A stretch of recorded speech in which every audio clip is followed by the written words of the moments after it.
जब जम्मू और कश्मीर को 2 यूनियन टेरिटरीज में बांटा गया तो बहुत मुश्किल काम था और इस मुश्किल काम के लिए काबिल लायक अफसरों की ज़रूरत थी। जम्मू कश्मीर में BVR सुब्रमण्यम थे और लद्दाख में जम्मू संभाग से ताल्लुक़ रखने वाले, बदरवाह की मिट्टी में जिन्होंने जन्म लिया, डॉक्टर पवन कोतवाल के कांधों पर इस समय जिम्मेदारी है लद्दाख के मुख्य सचिव की। और लद्दाख के मुख्य सचिव के तौर पर इन्होंने क्या कुछ किया है उसकी सबसे बड़ी मिसाल ये है कि 5 साल का एक विजन है इनका कि 16,000 मेगावाट के करीब यानी पावर सरप्लस जो है वो लद्दाख हो जाएगा।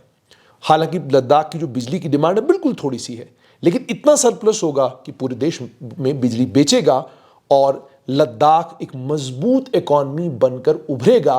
ये विजन है लेफ्टिनेंट गवर्नर जो लेके हैं उन लद्दाख के उनका, और उस विजन को आगे बढ़ाने का काम जो है मुख्य सचिव डॉक्टर पवन कोतवाल कर रहे हैं। मेरे साथ ही सुनते हैं। बहुत बहुत शुक्रिया डॉक्टर साहब। जम्मू कश्मीर की याद आती है? नहीं, ये भी तो अपना ही है, तो हमें तो वही लगता है जैसे अपना ही है। लेह लद्दाख तो हमारा ही पार्ट था, तो मुझे तो ऐसा नहीं लगता कि कहीं बाहर गया हूँ। लेकिन एक चीज़ है कि जम्मू कश्मीर में जो आपने जितना टाइम दिया वहाँ पर भी बहुत इंपॉर्टेंट पोजीशंस पर आप रहे। हेल्थ आपने देखा, वहाँ पर पावर, प्लानिंग, कोई डिपार्टमेंट ऐसा नहीं है जहाँ पर आपने कंट्रीब्यूट नहीं किया।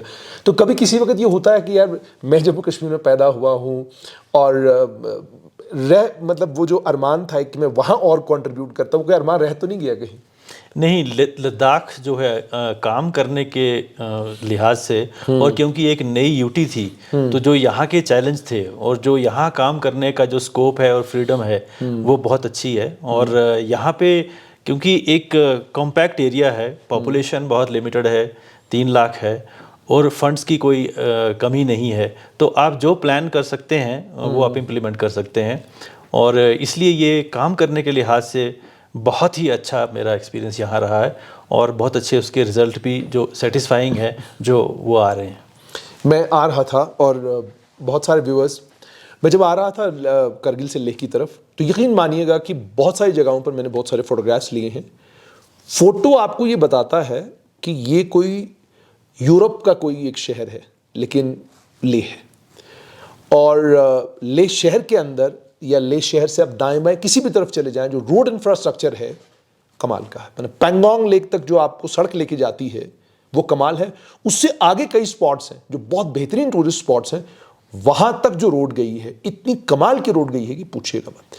डॉक्टर साहब, ये जो सड़कों का जाल यहाँ बिछा है और जिस तरह की सड़कें आपने बनाई हैं कि इंटरनेशनल स्टैंडर्ड की सड़क है, वाकई इंटरनेशनल स्टैंडर्ड की सड़क है, तो डिफ़िकल्ट नहीं हुआ? क्योंकि आपने जम्मू कश्मीर का आपको बड़ा एक्सपीरियंस है, BRO से काम करवाना बड़ा मुश्किल है, रियासी का रास्ता नहीं बन पाया, भद्रवाह के बड़े सारे रास्ते हैं जिन पर झगड़े हैं, लड़ाइयाँ हैं, तो यहाँ इस तरह की कोई दिक्कत आपको नहीं आई because of which you have been able to construct such good roads? नहीं, जैसे मैंने कहा ना कि यहाँ पे लद्दाख की एक खूबी है कि लद्दाख में अगर आप एक बार अच्छी रोड बना दे देंगे तो उसकी जो लाइफ है वो ज़्यादा होती है, क्योंकि यहाँ पे मॉनसून नहीं होते, बारिशें नहीं होती हैं, जिससे कि बिटुमन ख़राब हो जाता है। तो यहाँ पे एक बात है कि आपको पहले ये देखना है कि रोड अच्छी बन जाए, उसकी क्वालिटी अच्छी हो, फिर वो काफ़ी देर तक जो है वो बहुत बढ़िया कंडीशन में रहती है। तो लद्दाख, क्योंकि मैं शुरू से ऐसे बताऊँगा आपको कि जैसे लद्दाख का सबसे बड़ा चैलेंज ये है कि इसकी कनेक्टिविटी का चैलेंज है। कुछ साल पहले आप देखते थे कि जो जोजिला है, जैसे ही दिसंबर में अगर स्नोफॉल हो जाता था तो जोजिला बंद हो जाता था। उसी तरह से अगर मनाली साइड से हमारी कनेक्टिविटी, जो हम मनाली से आते हैं लेह, तो वो वाला भी अगर वहाँ पे जब बर्फ़ पड़ती थी वो बंद हो जाता था। तो हमारे 2 ही लैंड से कनेक्टिविटी थी, या तो आप कश्मीर से आ सकते हैं या फिर आप मनाली साइड से आ सकते हैं। ठीक। तो अब क्या हो रहा है कि आप देखोगे जोजिला का टनल जो है वो भी कितनी तेज़ी से उस पर काम चल रहा है। वो तो मुझे लगता है कि समय से पहले ही वो भी कंप्लीट हो जाएगा, कोई वहाँ पे भी इशू नहीं। समय से पहले जो देखिए द पेस ऑफ वर्क जो है, क्योंकि जियोलॉजिकल सरप्राइज कोई नहीं आया, कोई दिक्कत नहीं आई है उनमें। अच्छा। तो जिस तरह कभी कभी क्या होता है कि अगर आप टनलिंग कर रहे होते हैं तो वहाँ कोई जियोलॉजिकल सरप्राइज आ जाता है, कोई पानी आ जाता है, कोई दिक्कत हो जाती है, तो वो नहीं हुआ है। और वहाँ पे अगर आपने कश्मीर की तरफ देखा होगा, जो उसका वेस्टर्न पोर्टल है, तो वहाँ पे कितने सारे टनल्स उन्होंने ऑलरेडी बना दिए हैं। तो वो जो इंफ्रास्ट्रक्चर है वो जब इस तरफ से ये पूरा हो जाएगा, रोड तो अंदर बहुत अच्छी हैं, उसी तरह से हम जो ये हिमाचल साइड से है वहाँ से फ्यूचर में तो 12 लाचाला का टनल का प्रपोजल बनेगा, लेकिन अभी जो है प्रधानमंत्री जी ने लास्ट ईयर ही शिनकुंडला का टनल जो है उसको शुरू करवाया। तो जो शिनकुंडला का टनल जो है ये एक अल्टरनेट रूट है दरचा हिमाचल जाने का। आपने देखा होगा कि एक बहुत बड़ी जो इम्पोर्टेंट रोड है हमारी, जो लेह से नीमो और नीमो से पदुम और पदुम से फिर शिनकुंडला क्रॉस करके दरचा, उसके ऊपर काम बहुत तेज़ी से चल रहा है। इतनी रॉकी स्ट्रक्चर था, लेकिन योजक ने, बीआरओ ने काफ़ी मेहनत से काम करके जो है वो रोड चला दी है। इस वक्त वो रोड चल रही है और इसको अगले साल जो है पूरा सरफेसिंग होकर वो बन जाएगी। और शिनकुंडला टनल जब 2-3 साल के अंदर, इसका टाइम है 4 साल के करीब, बन जाएगा।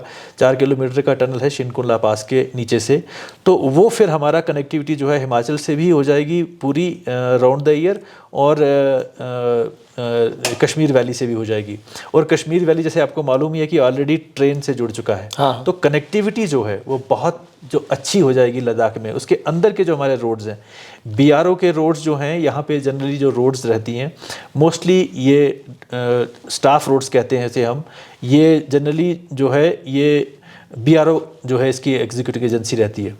तो इनके काम भी यहाँ पे मैंने एक्सपीरियंस देखा, जो आप कह रहे हैं बाहर का, मेरा यहाँ एक्सपीरियंस जो है वो अलग है। जैसे आप पेंगोंग गए होंगे अगर आप चांगला की तरफ से, तो बहुत सुंदर इंटरनेशनल लेवल की सड़क बनी है बीच में। एक जगह लिखा भी है, उन्होंने लिखा है, मैंने बहुत अच्छा, और मैंने उसको ट्वीट भी किया आज, उन्होंने लिखा है कि ये तो सरहदों ने हमें रोक दिया, वरना ये सड़क हम पार ले जाते। जाहिर बात है, मतलब ये यहाँ पे इनके काम करने का, जो काम करने की क्वालिटी मैंने देखी है बहुत अच्छी है। तो वो दिक्कत नहीं आई। लैंड एक्विजिशन में कोई खास दिक्कत नहीं, परेशानी नहीं हुई, कोई दिक्कत नहीं। J&K में land acquisition is a big headache, मतलब रहता ही है जनरली हर जगह। फिर यहाँ पे हमारे दूसरा चैलेंज था वाइल्ड लाइफ सेंचुरी की जो परमिशन होती है वो लेनी पड़ती है, क्योंकि लेह जो है उसमें बहुत सारी वाइल्ड लाइफ एरियाज भी हैं, प्रोटेक्टेड एरियाज हैं।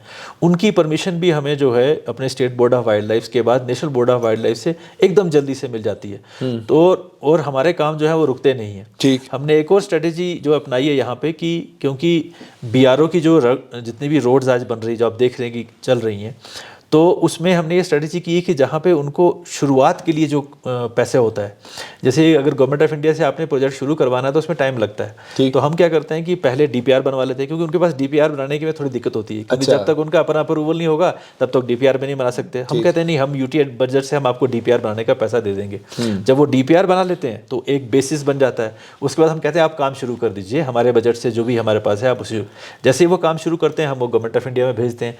वो चाहे MORTH उसको अप्रूव कर देती है या मिनिस्ट्री ऑफ डिफेंस उसको अप्रूव कर देती है। तो ये मॉडल जो है, इससे हमने बहुत सारी सड़कें जो है वो हमारी इस बार भी हमारी जो CRIF में जो बीआरओ की रोड्स हैं काफ़ी अप्रूव होगी, जो हमने यूटी बजट से शुरू की थी।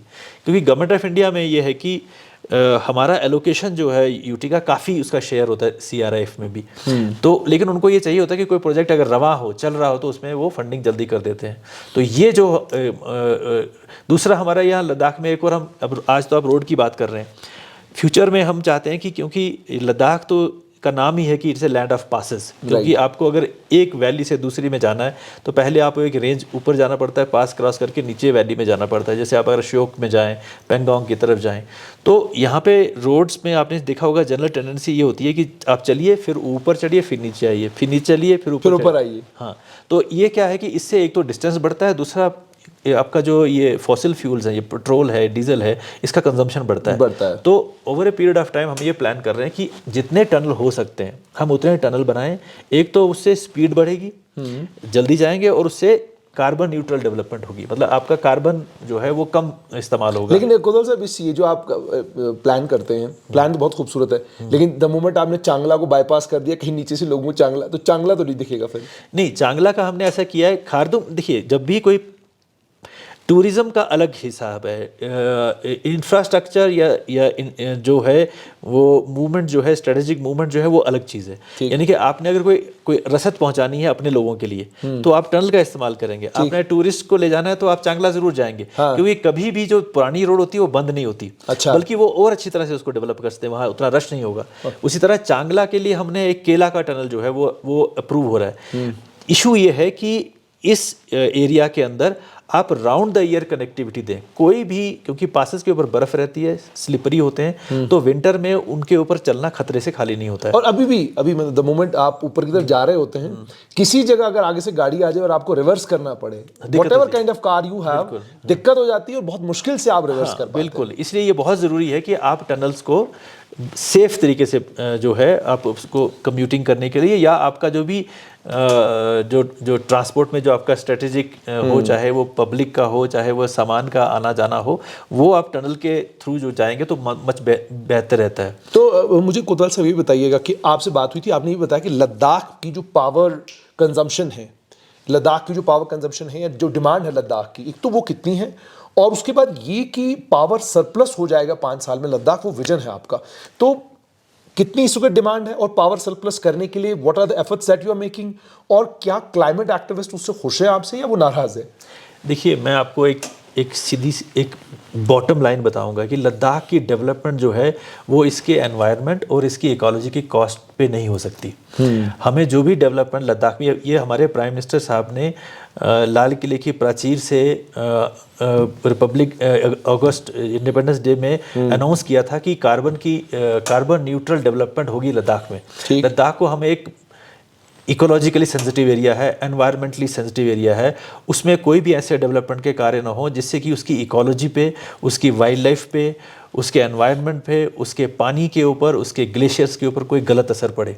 तो हमारा तो मेन एम ये है कि यहाँ पे जितनी भी डेवलपमेंट हो वो जो है वो कार्बन न्यूट्रल डेवलपमेंट हो। ये प्रधानमंत्री जी का विजन है जिसको हम उसको आगे इम्प्लीमेंट कर रहे हैं। जैसे देखिए, यहाँ पे जो आप कह रहे हैं कि पावर, हमारा पॉपुलेशन जो है 3 लाख है, आप समझ लीजिए टूरिस्ट जब आते हैं तो मान लीजिए एक दिन में मैक्सिमम रख लीजिए 50,000 होंगे एक दिन के अंदर, तो लगभग हो गया 3,50,000 की पॉपुलेशन प्लस थोड़ी सी आर्मी मिला लीजिए, तो इन सब का जो कंजम्पशन है, या वो हमारा जो कभी भी पीक जो है 100 मेगावाट से ऊपर नहीं जाता है। अच्छा, मैं कह रहा हूँ विंटर में, क्योंकि यहाँ विंटर में ज़्यादा कंजम्पशन होती है हीटिंग के लिए, तो समर में भी लगभग 70-80 मेगावाट आज की डेट में होती है। पॉपुलेशन ज़्यादा इंक्रीज़ नहीं होगी, हम ये समझते हैं, आहिस्ता आहिस्ता इंक्रीज होगी, उनका कंजम्पशन बढ़ेगा नहीं। इंडस्ट्री यहाँ हम बहुत केयरफुल हैं कि यहाँ पे कोई ऐसी इंडस्ट्री ना आए जो बहुत पावर गजलिंग हो, जो बहुत पावर का इस्तेमाल करे, क्योंकि यहाँ तो आएगी भी नहीं, क्योंकि डिस्टेंसेस हैं रॉ मटेरियल और फिनिश्ड गुड्स को ले जाने के लिए। तो यहाँ पे जो भी डेवलपमेंट होगी वो एक तो वो कार्बन न्यूट्रल डेवलपमेंट है। इसीलिए हम सोलर एनर्जी की तरफ बहुत अच्छी जो है बड़े तरीके से प्लान कर रहे हैं। और आज की डेट में यहाँ पे जो सोलर एनर्जी के प्रोजेक्ट जो हैं, जो लेरेडा और क्रेडा चला रही है, एक तो वो चल रहे हैं। अभी हमारा 50 मेगावाट का फियांग का प्रोजेक्ट जो है वो चल रहा है। इसके बाद हमारा जो सबसे बड़ा जो हमारा मेन प्रोजेक्ट है वो है हमारा खरनाक, दिब्रिंग और पांग। यहाँ पे हम एक बहुत बड़ा सोलर प्रोजेक्ट जो है वो बनाने जा रहे हैं, जिसके लिए पिछले 5-10 सालों से काम चल रहा है। अगर आप कहें तो 2018 से काम चल रहा है। ठीक। उसमें सबसे पहले ये दिक्कत थी कि वो जो जहाँ पे ये आपने बनाना है वो बहुत प्लेन सा इलाका है। तांगलंगला जब आप क्रॉस करते हैं उसके बाद एक फ्लैट प्लेन्स जैसे शुरू हो जाते हैं, तो उन प्लेन्स जो हैं वहाँ हमारी ग्रेजिंग लैंड्स हैं। वो बेसिकली वो लैंड्स जो हैं वो उनके ऊपर हमारे जितने भी ये जो पश्मीना गोट्स हैं या भेड़े हैं या दूसरे जानवर हैं वो उनकी चरागाह है। ठीक। तो सबसे जब इसका प्लान बना तो सबसे ज़्यादा बड़ी जो ऑब्जेक्शन थी, देखिए यहाँ कोई भी डेवलपमेंट आप लोगों के साथ कोलैबोरेशन के बगैर नहीं कर सकते, क्योंकि जो लैंड है यहाँ पे वो LHDC एक्ट के तहत सारी जो है वो काउंसिल को ट्रांसफर्ड है। जितनी भी स्टेट लैंड है, JNK में जो स्टेट लैंड है, जो भी बैरन लैंड है, वेस्ट लैंड है, वो सारी स्टेट के पास है, गवर्नमेंट के पास है। तो यहाँ काउंसिल के पास है, यहाँ काउंसिल के पास है। तो यहाँ कोई भी लैंड जो है वो काउंसिल या जो लोगों के रिप्रेजेंटेटिव वहाँ काउंसलर्स हैं उनकी मर्जी के बगैर, क्योंकि उन्हीं के हवाले ये ज़मीन की हुई है, तो वो उसका एफिशिएंट यूज़ एंड मैनेजमेंट करते हैं, तो वो इसके रखवाले हैं एक हिसाब से। उनकी मर्जी के बगैर आप कोई कुछ काम नहीं करते। हमने अपना प्रोजेक्ट भी करना होता है, हम उन्हीं के पास जाते हैं, वही अलॉट करते हैं। तो इशू ये पैदा हुआ कि क्या ये ग्रेजिंग लैंड हमारी चली जाएंगी?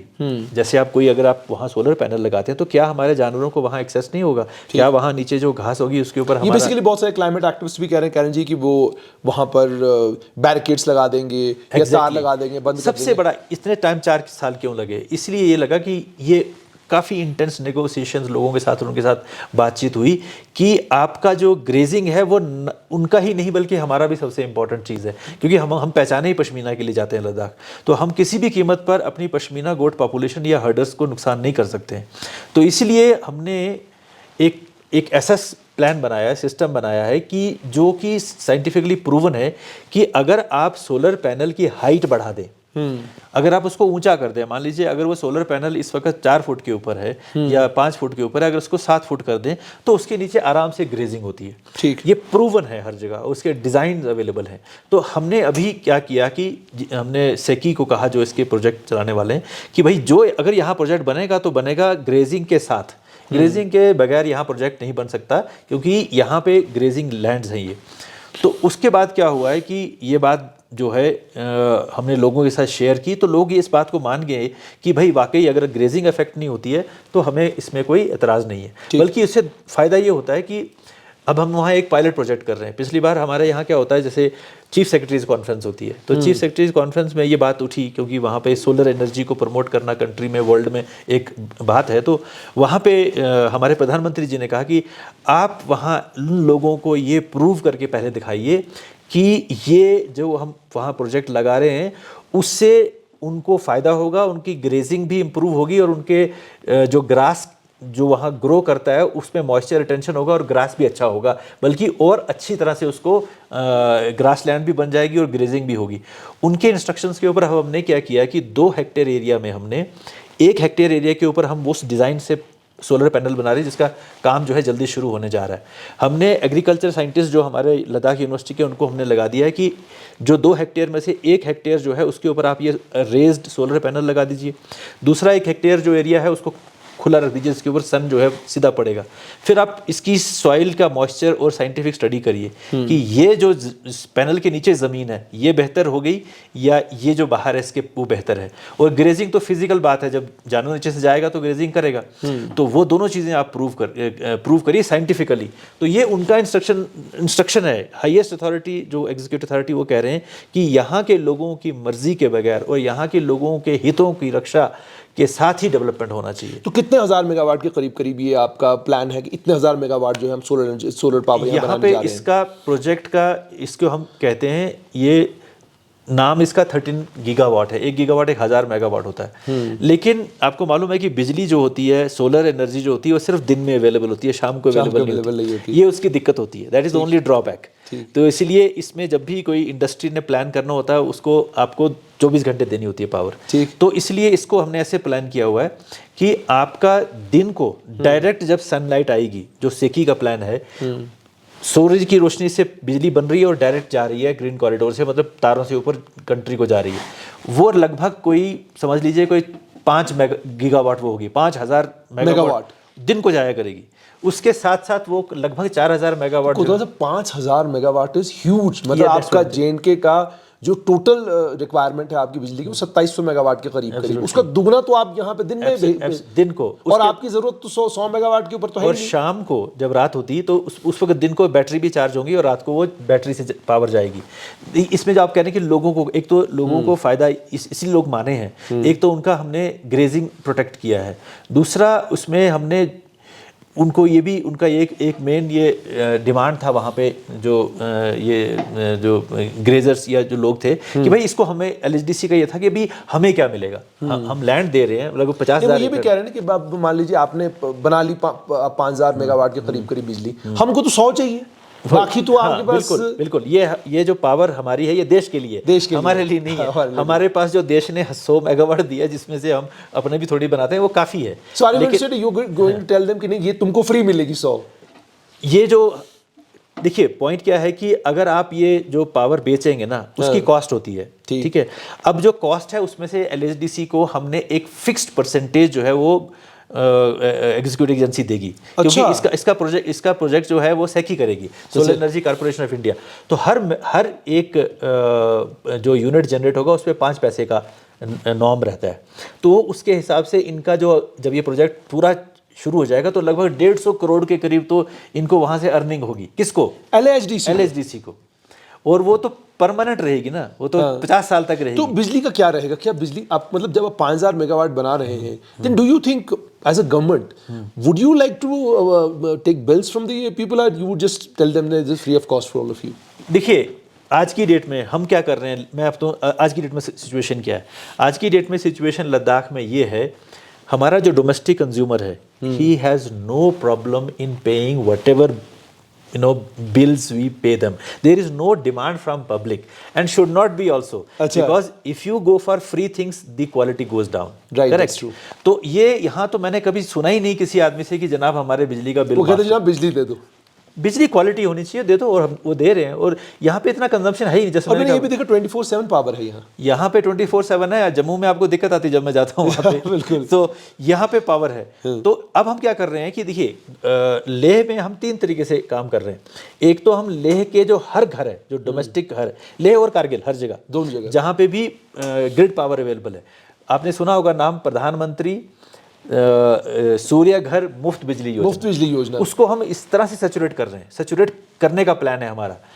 उसमें क्या करेंगे हम कि गवर्नमेंट ऑफ इंडिया जो है उसमें लगभग 3 किलोवाट यूनिट एक आदमी घर पे लगा सकता है, 3 किलोवाट का। ठीक। तो उसमें गवर्नमेंट ऑफ इंडिया सब्सिडीज लगभग 80,000 या 85,000 के करीब देती है। हम यहाँ पे उस पर 50,000 और दे रहे हैं। हम चाहते हैं कि लद्दाख का हर एक घर जिसके छत हो, जिसपे वो 3 किलोवाट के पैनल लगा सकता है, वो इस स्कीम में कवर हो जाए। ताकि 3 किलोवाट जब आप प्लान लगाते हैं तो आप दिन में कम से कम 15 यूनिट पावर जनरेट करते हैं। ठीक। और आपका कंजम्पशन इतना नहीं होता है। नहीं होता, तो बल्कि आप दिन में जब आपने 1-2 दिन बल्ब जगाए तो आप बल्कि गवर्नमेंट ऑफ इंडिया को या नेशनल ग्रिड को पावर ट्रांसफर कर रहे हैं, ट्रांसफर कर रहे हैं, वापस उल्टा पैसा लेंगे आप वहां से। बिल्कुल। तो आने वाले टाइम में लद्दाख के जितने भी लोगों के घर में Is there any resistance to this proposal? No, everybody is coming forward, like anything. क्योंकि हमने इसमें ये नहीं रखा है कि कोई गरीब को ही देना है, अमीर को नहीं देना। जिसका घर है, जिसके घर के ऊपर छत है, उस स्कीम का मतलब ये है वो हर एक लगाए। पर्पस ये है कि उनके बिल कम हो जाएं।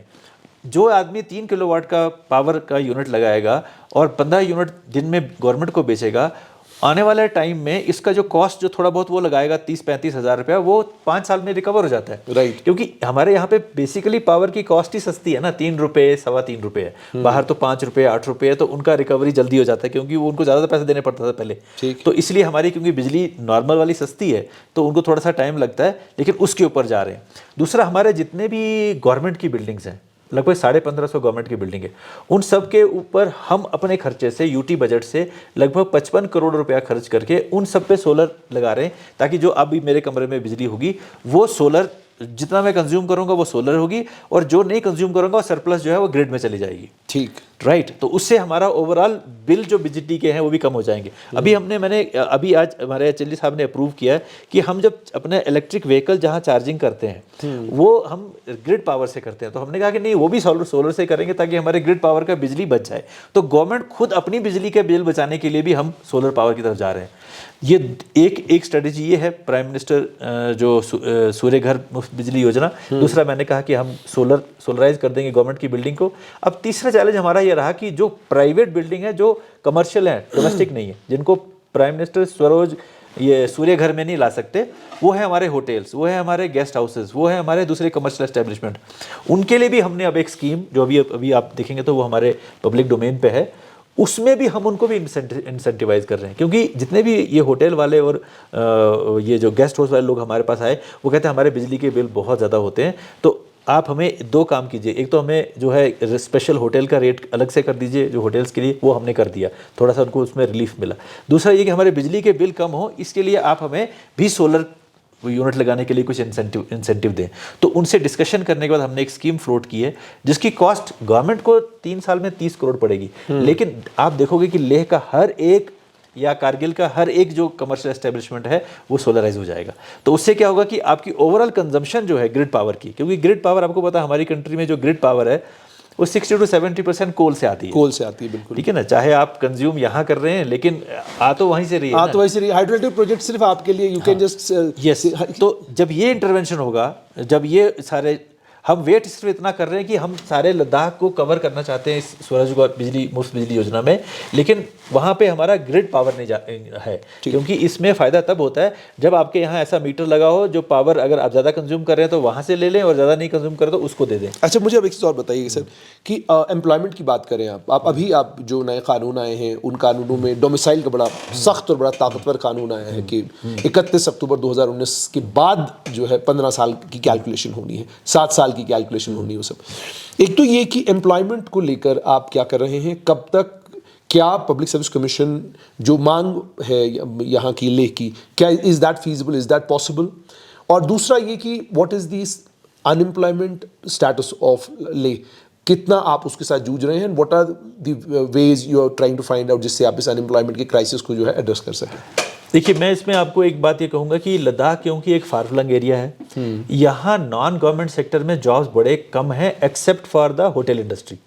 जो बच्चों को थोड़ी होटल इंडस्ट्री उसके साथ टूरिज्म से जितने भी लिंक्ड है वही हमारा मेन जो प्राइवेट सेक्टर में है। जैसे आपके पास आप अपनी गाड़ी कोई टूरिस्ट टैक्सी में लगा सकते हैं या होटल गेस्ट हाउस चला सकते हैं, और यहाँ पे मैन्युफैक्चरिंग है ही नहीं। तो बाहर क्या होता है कि जो मेजर जो एम्प्लॉयर होता है वो मैन्युफैक्चरर होता है, मैन्युफैक्चरर सेक्टर इंडस्ट्रीज होती हैं, इंडस्ट्रीज होती हैं। तो हमारे यहाँ क्योंकि टूरिज्म है सिर्फ, वो भी लिमिटेड सा है, तो हमारे यहाँ पे कोई यूथ के लिए कोई लोकल अपॉर्चुनिटीज़ नहीं है, ठीक है ना? तो इसीलिए हमारा ज़्यादा निर्भरता जो है वो सरकारी नौकरी पे है। ठीक।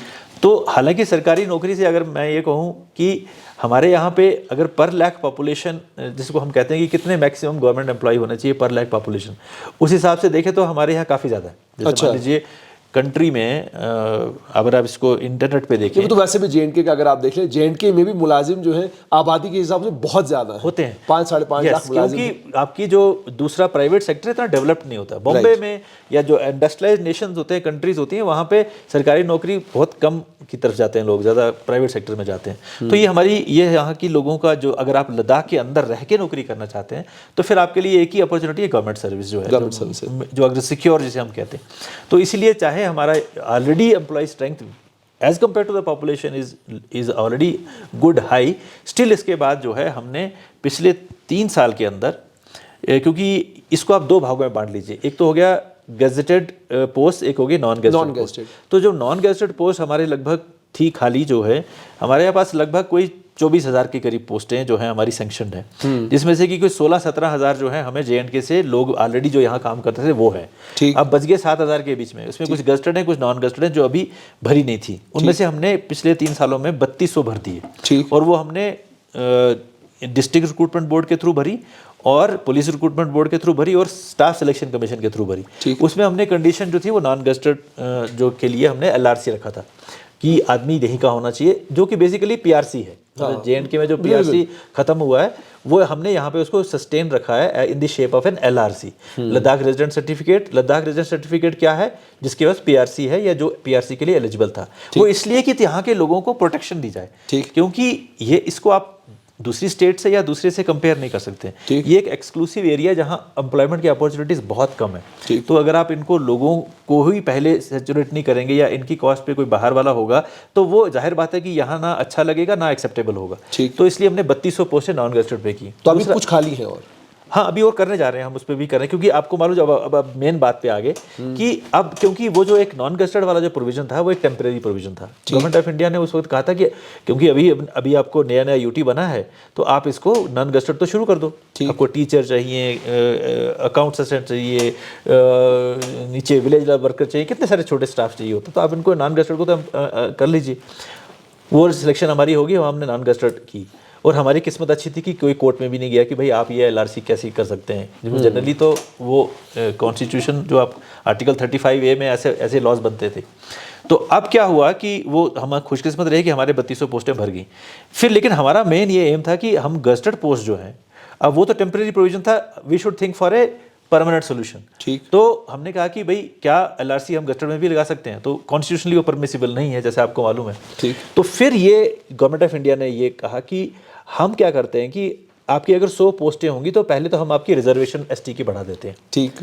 यानी कि आपको मालूम है कि कंट्री में सुप्रीम कोर्ट का गाइडलाइन है या उनका एक जजमेंट है जो अप्लाई होता है हर एक यूटी और स्टेट पे कि the reservation can not go beyond 50%। हाँ 100 पोस्टें अगर आपने भरनी है तो 50 से ऊपर आप रिजर्वेशन नहीं दीजिए, 50 को आप फ्री ओपन मेरिट के लिए छोड़ दीजिए। और अब ये हुआ है कि उस 50 में से भी 10 आप इकोनॉमिकली वीकर सेक्शन को दीजिए जो नॉन रिजर्वेशन वाले। तो ये है कानून देश का। तो अगर हम तो उन्होंने कहा कि भाई ये जो है आपके लिए जो है वो थोड़ा सा ये पोस्टें थोड़ी सी 40 जो होंगी या ईडब्ल्यूएस वाली 50 होगी, वो फिर उसके ऊपर ये खतरा रहेगा कोई आ सकता है। तो सबसे पहले ये काम हुआ कि आपका जो रिजर्वेशन पहले 45% था, क्योंकि आज की डेट में हमारा एसटी का रिजर्वेशन जो था 45 था पहले, इस रेगुलेशन के पहले की बात कर रहा हूँ।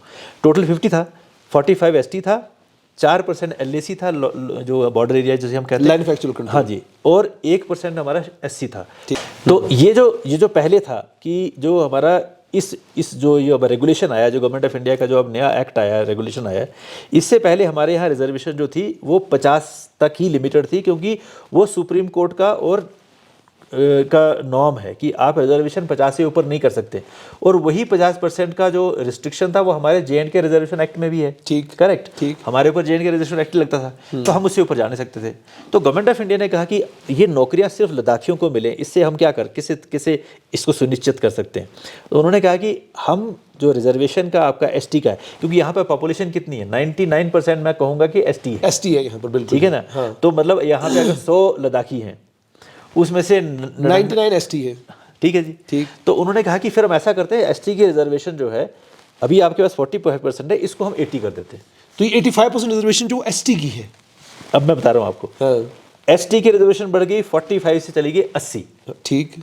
मतलब अब 100 पोस्टों में से 80 तो एसटी को ही मिलेंगे ना, ठीक, बात खत्म होगी। ठीक। और एसटी कौन है, ये ऑलरेडी गवर्नमेंट ऑफ इंडिया जो ऑलरेडी डिफाइंड है हमारे ऑर्डर में, शेड्यूल ट्राइब ऑर्डर में, कि ये 14 जो ट्राइब्स हैं लद्दाख के, ये जो है वो एसटी हैं, तो वही लोग आएंगे। ठीक, ठीक है। तो आपने 80% एसटी के लिए रिजर्व कर दी। एलएसी जो बॉर्डर एरिया है वो भी लोकल लोग हैं, ठीक। और एससी तो 1% है, वो यहाँ पे जनरली यहाँ पे एससी उस आते नहीं, जनरली हमारे वो बाहर से ही आते हैं। ठीक। फिर उसके बाद हमने दूसरा काम ये गवर्नमेंट ऑफ इंडिया ने किया कि अब आप उस 14 की जो लिस्ट है, जो शेड्यूल ट्राइब की जो हमारी लिस्ट जो लद्दाख को लगती है, उसमें 4 ट्राइब जम्मू में भी रहते हैं। ठीक। गुजर, बकरवाल, गद्दी और सिपी। ठीक, ठीक है। हाँ। तो वो जो है वो यहाँ अप्लाई कर सकते हैं, देखा जाए तो। ठीक, बिल्कुल कर सकते हैं। फिर उन्होंने कहा कि ये रोकने के लिए क्या करें, तो फिर डोमिसाइल लॉ लाना बड़ा इंपॉर्टेंट था। ठीक, ठीक तो है। डोमिसाइल लॉ जो लाया गया है वो उनको रोकने के लिए कि वो यहाँ अप्लाई नहीं कर सकते। प्रोटेक्शन है यहाँ के लोगों के लिए, डबल प्रोटेक्शन है। एक तो आपने रिजर्वेशन बढ़ा दी, क्योंकि ये यहाँ के जो लीडर हैं, जो लोग हैं, उन्होंने ये सब सोचा समझा है, उन्होंने ये डिमांड की है, तो सोच समझ के की है ना कि भाई हम सारी जो यहाँ की नौकरियां हैं वो अपने लोगों के लिए प्रोटेक्ट करें। और डोमिसाइल भी आपने 31 अक्टूबर 2019 के बाद का कर दिया। हाँ जी, तो उसमें अब ये कर दिया कि जो डोमिसाइल जिसको दिया जाएगा, तो वो 15 साल जब तक यहाँ लॉफुली नहीं रहेगा तब तक उसको डोमिसाइल नहीं दे सकते। ठीक। तो उसको लागू कर दिया 31 अक्टूबर 2019 से। हाँ। तो यानी कि 1 नवंबर 2034 को कोई आदमी अगर यहाँ रह रहा है तो वही एलिजिबल हो पाएगा डोमिसाइल सर्टिफिकेट लेने के लिए। तो भाई 9 साल तो वो 4 ट्राइब में से भी नहीं आ सकता यहाँ पे, ना कोई नहीं आ सकता ना। तो 9 साल आपने इसको प्रोटेक्ट कर लिया। अब लोगों की यहाँ डिमांड ये है कि जो वो 4 ट्राइब जो आपने हमारी लिस्ट में डाले हैं, क्योंकि वो एक लेगेसी है, जे.एंड.के के टाइम की लेगेसी है, उसको भी आप मॉडिफाई करिए, वो एक अलग इशू है। वो आने वाले टाइम में हम सेंसस फिगर जब गवर्नमेंट ऑफ इंडिया को देते हैं कि ये वाली पॉपुलेशन तो हमारे यहाँ है ही नहीं, तो इसको रखने का क्या लॉजिक है, वो एक अलग इशू है। But that will be addressed along the period, वो एक अलग इशू है। पर मैं ये कह रहा हूँ कि अब आपने अच्छा एक और देखिए इसमें क्या मतलब बात हुई है, जो कि अब ऑलमोस्ट 95% क्या 100% कवर होगी। जो ईडब्ल्यूएस होता है, ईडब्ल्यूएस का मतलब होता है कि आप इकोनॉमिकली वीकर सेक्शन है, क्योंकि एसटी को रिजर्वेशन मिल गया, एससी को रिजर्वेशन मिल गया, सबको मिल गया। अब आप जनरल कैटेगरी हैं और आप जनरल कैटेगरी है, ना आप एससी हैं ना आप एसटी हैं, तो लेकिन गरीब हैं, तो आपको भी तो रिजर्वेशन चाहिए। तो कॉन्स्टिट्यूशन में जब अमेंडमेंट हुआ, उन्होंने कहा कि भाई 10% जो है वो ईडब्ल्यूएस एक कैटेगरी होगी, जो इकोनॉमिकली वीकर सेक्शन होगी, जो नॉन एससी होगी, नॉन एसटी होगी हमारे कॉन्टेक्स्ट में। ठीक। अब ये जो 10% होता है कॉन्स्टिट्यूशन के मुताबिक, तो 100 में से 85 पोस्टें तो पहले चली गई, रिजर्व होगी। अब 10 रहेगी ईडब्ल्यूएस, वो essentially he should be non SC and non ST. Right. हमारे यहाँ पॉपुलेशन लद्दाख में नॉन एससी और नॉन एसटी की सिर्फ 2500 है, ठीक। वो है कुछ लोग जो 2500 तो वो ईडब्ल्यूएस में कम, और उनमें से भी थोड़े से ईडब्ल्यूएस होंगे, उसमें से थोड़े से, क्योंकि जिनकी इनकम 8 लाख से कम होगी वही ईडब्ल्यूएस है, ठीक है ना। 2500 सारे लोग हैं, तो नौकरी करने वाले जवान कितने होंगे? 200 300 ठीक है ना। तो वो भी कुछ हमारे द्रास में कुछ 1-2 गांव है, और ऊपर से डोमिसाइल का लॉ लगा हुआ है, ऊपर से डोमिसाइल का लॉ है। तो वो अब हमने उसमें क्या किया कि अब ये जो ईडब्ल्यूएस की पोस्ट खाली रह जाएगी ना, क्योंकि बच्चे कम है। मतलब आपने अगर 100 पोस्टें एडवर्टाइजमेंट की, 25 तो एसटी को चली गई, बिल्कुल ठीक है। अब 10 ईडब्ल्यूएस है, वो नॉन एससी और नॉन एसटी होना चाहिए, ठीक। तो कानून ये कहता है, ये रूल ये कहता है कि आपको ये उसी साल दोबारा एडवर्टाइजमेंट करनी, फिर अगर आप 3 बार एडवर्टाइजमेंट करते हो और नहीं होता, फिर आप इसको डी रिजर्व करते हैं, ठीक। तो हमने यहाँ पे क्या, गवर्नमेंट ऑफ इंडिया ने देखो किस तरह से और हेल्प किया। गवर्नमेंट ऑफ इंडिया ने कहा, एमएचए ने कहा कि भाई यहाँ तो नॉन एसटी तो कोई होगा ही नहीं, ठीक, सब तो एसटी हैं, हाँ, तो आप ये ईडब्ल्यूएस फिर खाली कैसे रखोगे? आप ऐसा काम करो, आप उसी मेरिट लिस्ट में, सेम मेरिट लिस्ट में, जहां मान लीजिए एक लड़का 2 लड़के ईडब्ल्यूएस में आ गए, 8 सीटें बच गई, उसी मेरिट लिस्ट में से एसटी उठा लो, उसको ईडब्ल्यूएस दे दो। अच्छा, this is also the provision, yes, this is also the provision. इसका मतलब साफ तौर पर ये बहुत सख्त और बहुत ताकतवर कानून yes, जो है वो 95% of post are now fully reserved for the people from Ladakh, that is what I am trying to say. So the government of India ने यहाँ के जॉब्स को प्रोटेक्ट करने के लिए लोगों के लिए ऑल जो लॉ के मुताबिक, जो कानून के मुताबिक कर सकते थे। देखिए 50% से ऊपर जाना, you have to convince a number of ministries in the government of India. वो बोलते, उनको तो हर एक को नहीं पता कि लद्दाख की क्या हालत है, वो बोलते हैं हर जगह कंट्री में 50 है, आप क्यों बढ़ाना चाहते हैं? तो वहाँ पे इतना ज़्यादा हमारे एमएचए ने इतना ज़्यादा वहाँ मेहनत की है, लोगों को हर एक को कन्विंस किया कि लद्दाख इज़ डिफरेंट। लद्दाख में कोई नहीं जाता है ऐसे, जैसे मान लीजिए अभी मुझे फ़ोन आ गया कि किसी का कि भाई मेरे किसी चीफ सेक्रेटरी, मेरे दोस्त का, मेरे बैचमेट का, यार ये तो आपने कमाल कर दिया, तो हमारे यहाँ कोई चीफ मिनिस्टर साहब कह रहे हैं कि ज़रा कॉपी उसके मंगवाओ, हम भी तो करें। मैंने कहा आपका और हमारा मुकाबला नहीं है, आप तो घिरे हुए हो, आप एक अर्बन एरिया में रहते हो, आपके यहाँ तो आपके यूटी में तो 100 आदमी बाहर से जाना चाहता है। मैंने कहा यहाँ लद्दाख में कोई आना नहीं चाहता, और अगर हमारे पोस्टें तो खाली रखनी नहीं है, इसलिए हमारे लिए ज़रूरी है। तो कहने का मतलब ये है कि हमारी पोस्ट जितनी भी हैं हमारे, चाहे वो अब गस्टेड है, अब हम जल्दी से लद्दाख रिक्रूटमेंट बोर्ड, जिसमें हम यूटी लेवल की पोस्ट हैं, उनका रिक्रूटमेंट शुरू कर रहे हैं। डोमिसाइल के लिए हमने, अब गवर्नमेंट ऑफ इंडिया ने तो लॉ पास कर दिया, उसका हम अभी नोटिफिकेशन निकाल रहे हैं। साहब, ये जो बाकी पोस्टें, गैजेटेड पोस्ट हैं, ये पब्लिक सर्विस कमीशन से ही फिलअप होंगी?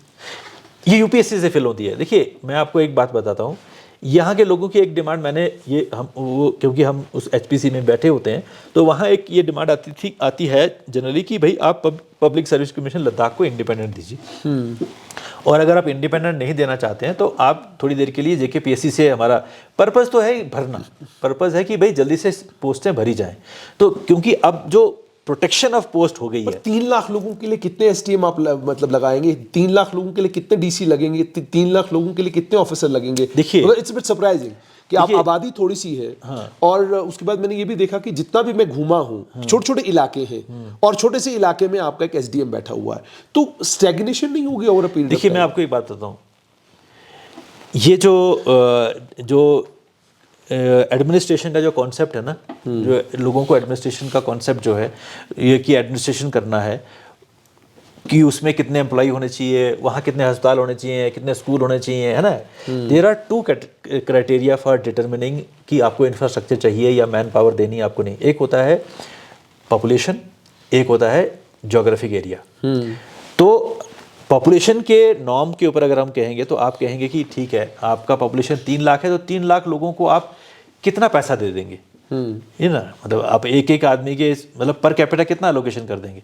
लेकिन जब आप ज्योग्राफी देखते हैं, देखिए हमारे यहाँ पे अगर पहाड़ी के ऊपर 3 घर हैं, तो डॉक्टर तो उसको भी चाहिए ना, बिल्कुल चाहिए। या तो आप कॉन्स्टिट्यूशनली कहिए कि we accept that you will not get the service of doctor, ठीक। सो कॉन्स्टिट्यूशनली तो you can't deny, right to life तो उसका भी है ना, चाहे वो एक शख्स चाहे पहाड़ी पे बैठा है और वो आपके एरिया को प्रोटेक्ट कर रहा है वहाँ रह के, ठीक।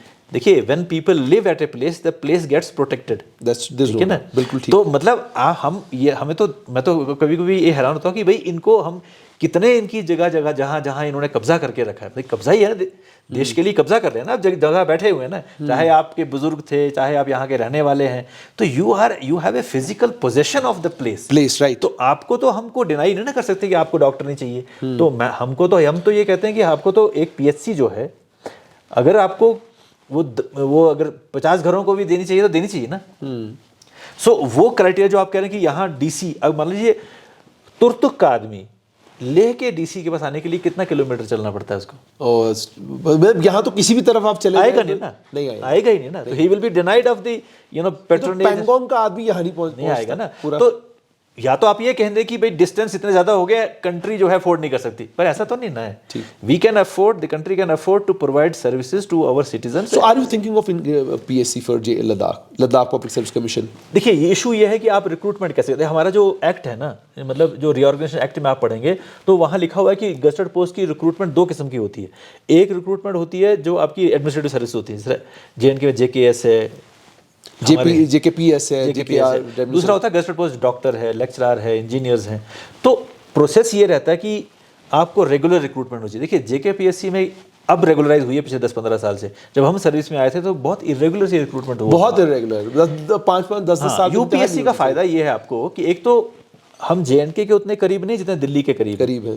आपने देखा होगा कनेक्टिविटी हमारी कितनी अच्छी है, जम्मू से तो फिर भी फ्लाइट बड़ी कम जाती है या कभी कभी होती है, दिल्ली से हमारा जो है कनेक्टिविटी, चाहे वो हेल्थ की हो चाहे वो और किसी चीज, एजुकेशन, हमारे बच्चे जनरली दिल्ली जाते हैं पोस्ट ग्रेजुएशन के लिए। हमारे यहाँ पे जब पेशेंट बीमार ज़्यादा होता है तो हम दिल्ली चले जाते हैं या चंडीगढ़ चले जाते हैं, तो इसलिए हमारी कनेक्टिविटी दिल्ली से जो है वो हमारी एक्सेसिबिलिटी भी ज़्यादा है, वो भी ज़्यादा है, और वो एक एस्टैब्लिश इंस्टीट्यूशन है, वहाँ आप ज़्यादा फेयरनेस का जो है ना वो उसमें होता है। जैसे आपने देखा होगा कि स्कैंडल भी होते हैं बीच में, कि फलाने का हो गया, फलाने का हो गया, तो एक एस्टैब्लिश्ड इंस्टीट्यूशन जिसकी एक क्रेडिबिलिटी है, जो आपके साथ गलत नहीं होने देगी, जो आपके लिए जब ऑलमोस्ट 95% रिजर्वेशन हो गई है, वो देखेगी कि इसमें कोई गड़बड़ ना हो। तो एक्ट में भी यूपीएससी है, तो इसमें कोई मतलब आज की डेट में क्योंकि आपको JKPSC को अपना काम है ना, ठीक, यूपीएससी हमारे लिए कैलेंडर में लगा देगी कि उनका तो कैलेंडर जो है नवंबर-दिसंबर में बन जाता है, उसके बाद सबको पता है कैसे होना, बड़े तरीके से काम होता है।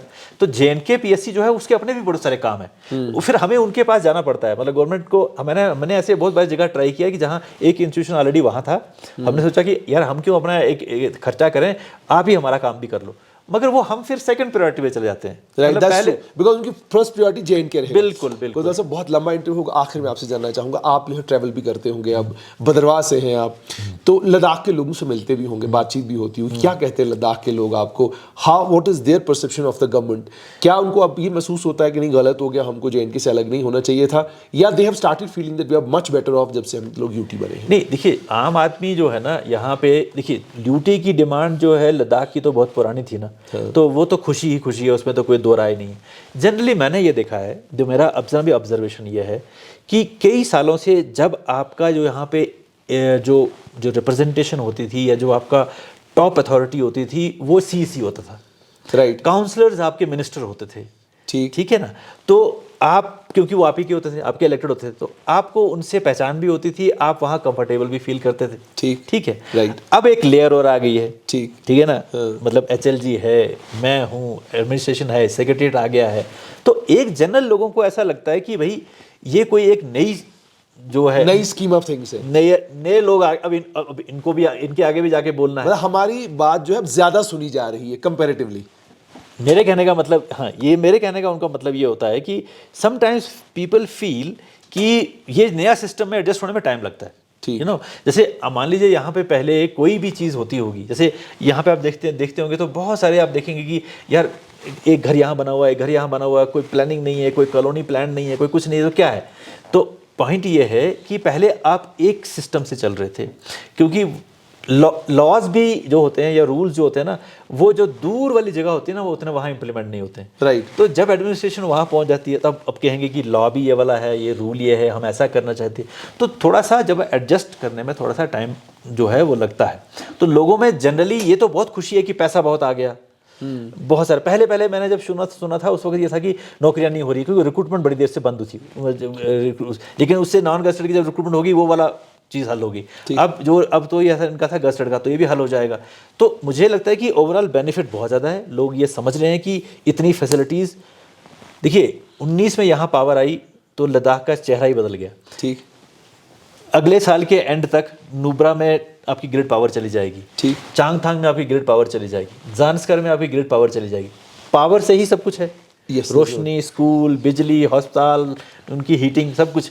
तो जब ये चीज़ें वहाँ पहुँच रही हैं तो ये तो लोगों को है ना कि सड़कें, इंफ्रास्ट्रक्चर, जहाँ तक अब जनरली लोगों का एक ये रहता है कि एक नया सिस्टम आ गया है, तो नए सिस्टम के साथ एडजस्टमेंट जो है उसमें थोड़ा सा समय लगता है। तो उसमें हमने जनरली, मैंने ये सुना है कि जनाब अब जो मतलब ये है, कुछ लोग कहते हैं कि अब वो कहना नहीं चाहिए, मतलब कि लोग फील करते हैं कि शायद हमारे ऊपर भी कोई और आ गया, मतलब पहले ऐसा नहीं था, लेकिन अब हमारे ऊपर भी कुछ, हाँ, मतलब वो एक, बट दिस इज साइकोलॉजिकल, इसमें ये नहीं है, मतलब क्योंकि हम तो सेवा करने आए हैं। But in the long run it is helping them. नहीं, मोर ओवर जुनैद जी, हम यहाँ आए हैं, मैं जिस तरह आप कहते हैं कि आप यहाँ कैसे खुश रहे हैं कि नहीं है, भाई हम तो दिल से चाहते हैं कि यहाँ काम करें, लोगों की बेहतरी करें, क्योंकि रहना तो यहाँ नहीं है ना। ठीक, मतलब हमने तो फिर अपने ही घर जाना ना, बदलवाई जा रहा बदलवाई जाना। लेकिन हम कहते हैं कि भाई मौका मिला तो काम करें। तो मतलब हमको ये आगे लोगों को ये बताना है कि भाई हम यहाँ आए हैं तो आपके लिए आए हैं। We are here for you. हाँ, प्लीज़ आप हमें समझिए कि हम आपकी सेवा के लिए आए हैं, मतलब सेवादार जो होता है हम वैसे आए हुए हैं, कोई आपके दिक्कत पैदा करने नहीं आए। बहुत बहुत शुक्रिया। तो ये थे यूटीएफ लद्दाख के मुख्य सचिव डॉक्टर पवन कोतवाल। डॉक्टर पवन कोतवाल ने बड़ी तफसील के साथ बताया कि कितनी तब्दीलियां लद्दाख में पिछले 5 सालों में देखने को मिली है। यानी मुकम्मल तौर पर लेह और करगिल की तस्वीर तब्दील हुई है, और हमने खुद अपनी आंखों से करगिल और लेह दोनों जगहों पर सड़कों का जाल, बिजली की तारों का जाल, और उसके बाद जो सोलर एनर्जी की बात हो रही है, कि सोलर पावर बनाने की जो बात हो रही है, ये वो सारी चीज़ें हैं जिनके नतीजे आज से 5 साल के बाद निकलेंगे, और इसका फ़ायदा सीधा सीधा लद्दाख के लोगों को होगा। और यहाँ की इकॉनमी और यहाँ के क्लाइमेट, और ख़ास तौर पर यहाँ का जो फ्रेजाइल एनवायरनमेंट है, उसको फ्रेजाइल इकोलॉजी है, उसको बचाने के लिए जो इक़दामात यहाँ की सरकार ने उठाए हैं, वो तमाम भी इन्होंने तफसील के साथ बताया। और ये भी कहा कि जहाँ जहाँ पर सोलर प्लांट्स लगेंगे वहाँ पर भी जो चरवाहे हैं उनके लिए इंश्योर करना कि वहाँ पर उन्हें मौका मिले, उनके लिए तारबंदी न होने, दिक्कत न हो, उस पर भी सरकार गंभीरता के साथ सोच रही है। तो ये थे यूटीएफ लद्दाख के मुख्य सचिव डॉक्टर पवन कोतवाल।